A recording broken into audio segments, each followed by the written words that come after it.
Hey guys, welcome back to the Fool Show. Just wanted to give you my foolish thoughts about the college football playoff wrapping up last night.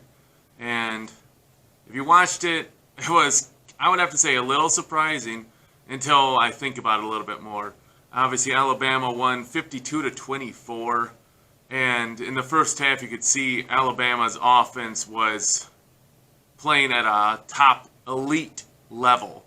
And Ohio State just couldn't stay with them. The scheme and the talent and the accuracy of Jones just took over that game. I loved how the Alabama attacked with their speed of DeVonta Smith. Moved him around. You could see the coverage. You could see it was man-to-man, all that stuff. They got him the ball in space, and he took advantage of it.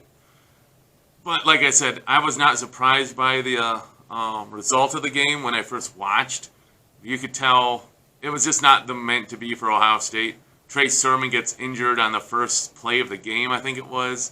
You could see Justin Fields was terribly inaccurate, based no doubt on his injury. He had some open throws to wide open receivers, well, in college football at least, against Alabama, open receivers for some touchdowns, especially on the drive they had to settle for a field goal. To only be 17 points. So you kind of see that was like, it's just not going to work for them tonight. Fields only finished with 17 of 33 passing and under 200 yards. And you could see he was laboring. He was wincing in pain when he get hit. And so you can just tell it wasn't supposed to be their night. But give credit, Alabama, definitely the best team all year. They had no problem really going through much of any game this year in the SEC. And their offensive statistics were outstanding anyways. If you heard it, again, last time my kid was still up, so I might have misheard it. But I think the TV broadcast said that Alabama at the time had scored 30 touchdowns on the last 39 drives. Like, that's just insane production. Insane. And Alabama just did this against SEC defenses, which, don't get me wrong, but SEC is a good conference. Yes, they are. And that's just crazy talent. And the scheme by Sarkisian is just outstanding. It'll be interesting to see how Alabama fares now that he leaves for Texas. You know, obviously you have great offensive minds, but you know what? Alabama didn't dip off too much when Lane Kiffin left, and I don't think they'll dip off too much when Sarkisian leaves, because they're just going to bring in such ultra talent. Now, you just got to give props to Mac Jones. He was just laying the ball in there perfectly. Great passes. The speed, the accuracy, the coaching, it all works so well. So, again, Alabama wins the college football championship. Just outstanding again. I think that's the third title in 5 years for Alabama. And I think that puts Saban either a tie or he's ahead of now legendary Bear Bryant for the most college football titles.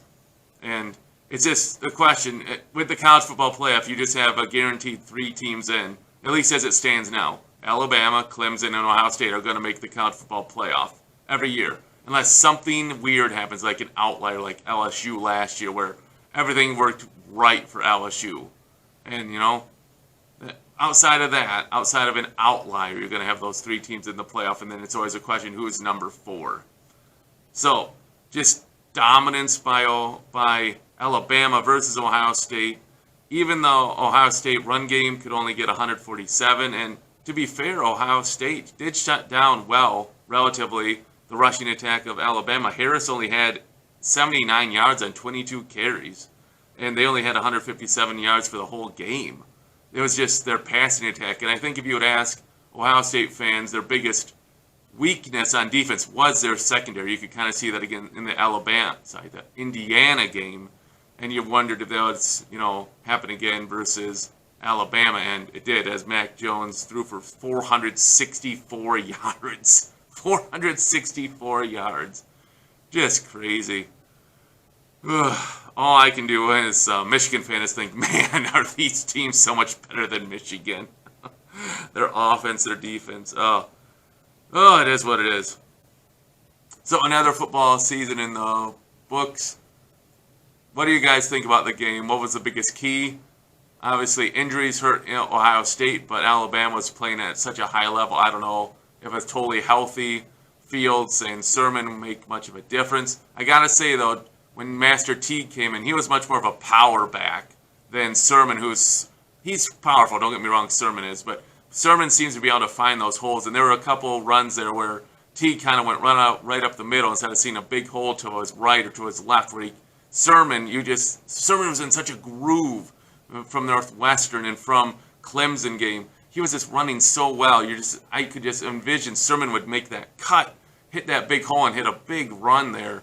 But Teague instead kind of ran up the middle. And there is a reason, of course, why Master Teague was passed on the depth chart, and why Sermon was the starter, because Sermon was doing things better cuts, better blocking, whatever it might be. Sermon was better. So when they lost their starter Sermon, it was another whatever you might say, another hindrance to their win. Well, another college football season in the books. Certainly one of the weirdest ones I'll ever encounter, I hope.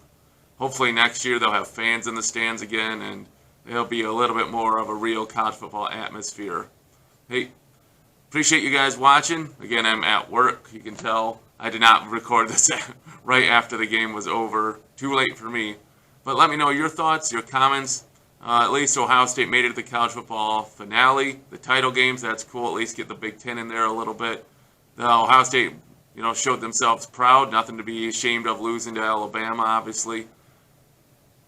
Thanks for watching. As always, I appreciate the new subscribers. Let me know your comments. And until the next time, go Blue.